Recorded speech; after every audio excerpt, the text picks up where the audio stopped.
खालो चेक खालो, ऐसा वाला भैया थोड़ा आवाज दीजिएगा। जी हाँ मेरे दोस्तों, एक आवश्यक सूचना, सभी अपने अपने ट्रॉली पर जाकर मूर्ति को रखें और खुशी खुशी मैया को भसान करें। और जितने भी डांस करने वाले व्यक्ति हैं प्लीज आपस में झगड़ा लड़ाई ना करें। गाँव घर के मूर्ति सब लोड भगल कर चंदन रे। अरे बाबू चलो मंडी का गाना है यार। गाँव घर के मूर्ति सब लोड भगल कर चंदन रे।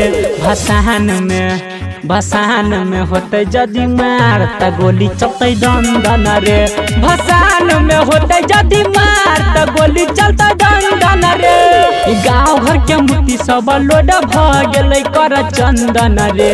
भसान में होते जदि मार त गोली चलते दंदन रे। भसान में होते जदि मार त गोली चलते दंदन रे।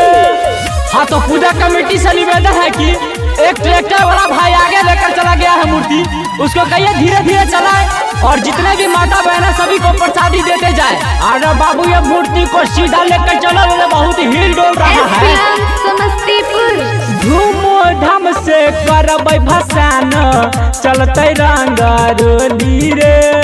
सबसे आगे रहते हमर दखिया ट्रॉली रे।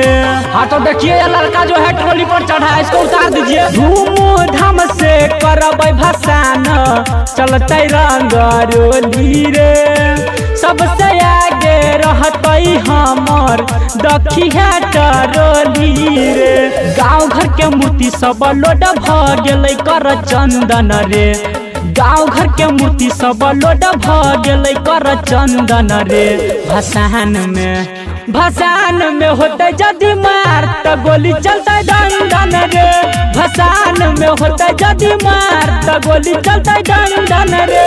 हाँ तो जी हाँ मेरे दोस्तों, एक आवश्यक सूचना, एक 4 साल का बच्चा सोनू नाम है जो खो गया है इस भीड़ में।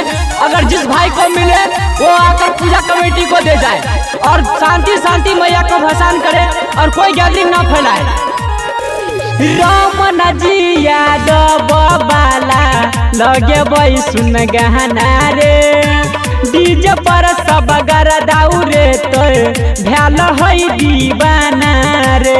मोटरसाइकिल वाला थोड़ा पीछे करिए, अभी डांस चल रहा है। रमन जी यादव बाला लगे बई सुन गहना रे। डीजे पर सब गरदाऊ रे तो भ्याल है दीवाना रे। गाँव घर के मूर्ति सब लोड भगल कर चंदन रे। गाँव घर के मूर्ति सब लोड भगल कर चंदन रे। भसान में होते जदि मार त गोली चलते दंदन रे। भसान में होते जदि मार त गोली चलते